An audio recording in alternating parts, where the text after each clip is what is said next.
So I'm out here in my front yard and I'm planting this Barbados Cherry, and this is something I come across and I try and tell people in words and describe it to them, but I figured since I came across it, I would show you exactly what I'm talking about. And people ask me, you know, how big do I dig the hole to plant a tree, and all this stuff, and I tell them every situation is unique. You want to just, you know, dig the hole, get the pot off of your tree, and inspect the root system. So what I found here was, you can see just this mass of roots winding around the pot, and you can't just plop this in the hole.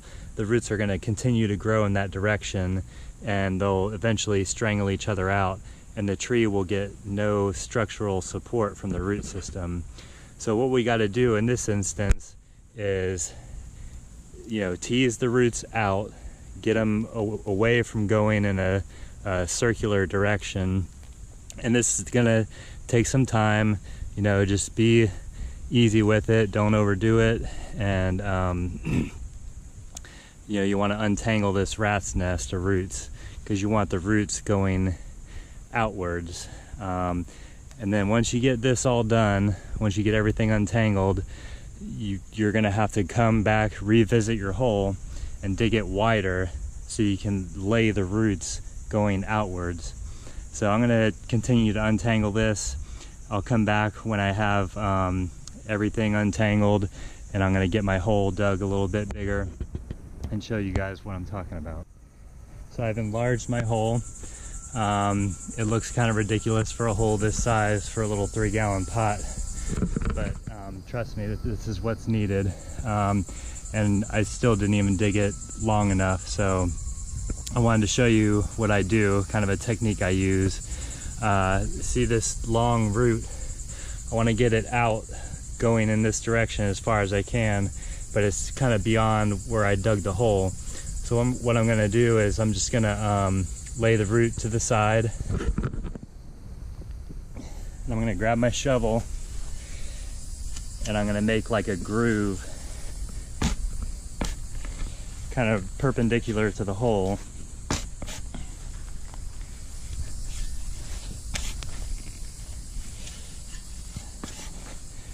And then once I got it cracked open, I take the root and lay it down inside of that opening I just made. Take the shovel out and pack it back in. So I'm a little ways done with it. I'm going to keep going. Some of these roots, you know, obviously aren't that long to where I have to do that all the time, but I'm just pulling the roots out in this direction all the way around.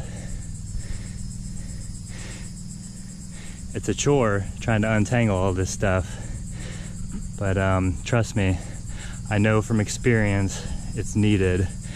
I've had a tree like this before in the past, where I just dig the little hole, plop it in the ground, cover it up, and the roots never got out and added any support for the tree.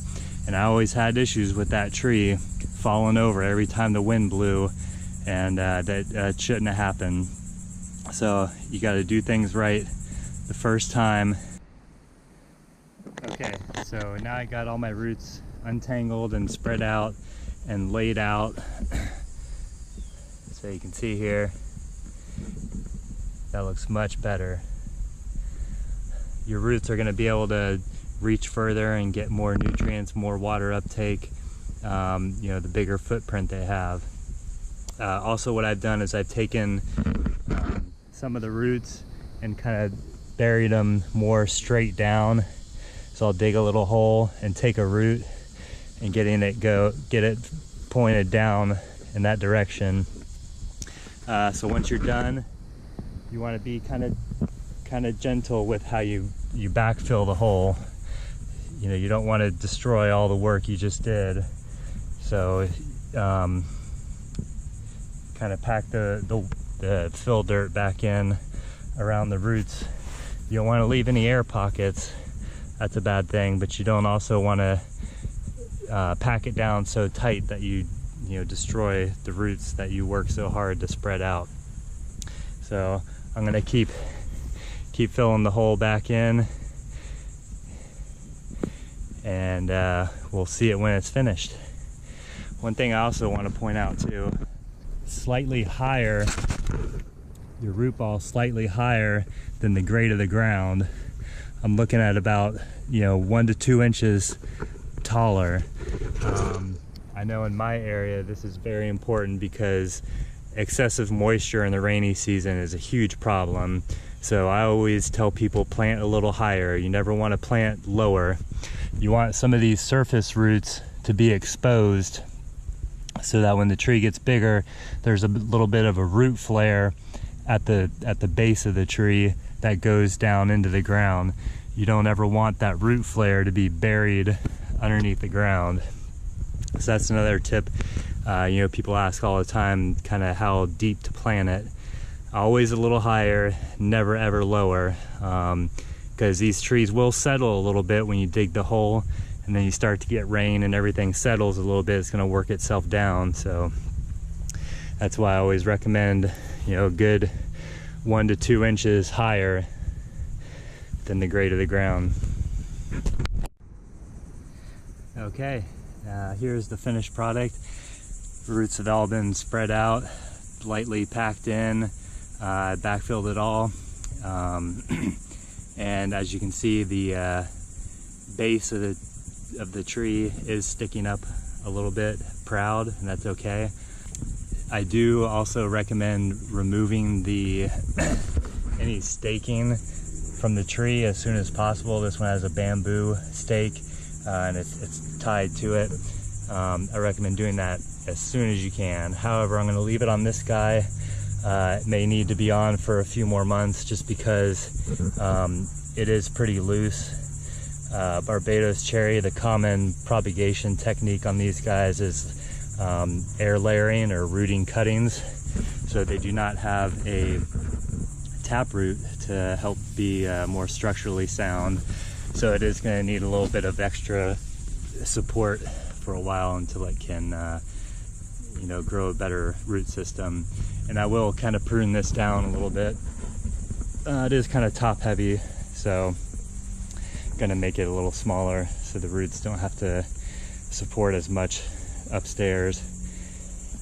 So that's kind of a couple pointers that I wanted to point out while planting this Barbados cherry tree. Like I said, I'm gonna get some mulch around it, make it look like that mango tree over there. The only thing I added to the hole was a few handfuls of worm castings, nothing special. So I don't want to add too many amendments to the soil because this guy's going to have to learn how to live in this Florida sand. So it's going to, have to learn from the start. I don't want to baby it inside the hole too much and have the root system just be stagnant because it has an overload of nutrition right inside the hole and it doesn't want to get out and discover what else is out there. So don't amend it too much. Get the roots all spread out and unwound from each other. Plant it slightly higher than the grade of the ground.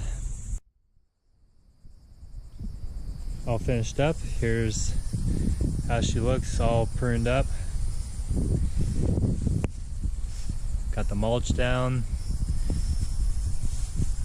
Put the cuttings just right back on the ground, right below the tree, just as nature would do. And also what I did was I took this supporting stake and I shoved it down in the ground a lot further, to help out. It was really wobbly before, so that looks a lot better. Plus taking all the mass out of the top makes it not so top heavy. All right, hopefully you're able to gather some tips from watching me plant this tree and going through the steps. If you have any questions, you can leave a comment below. If you want to watch me plant more trees, just let me know. There's a lot of planting videos out there on how to do this. but I figured I'd show you at least one. And yeah, I still got some more trees to plant, so if you're interested, just let me know. Take care. God bless.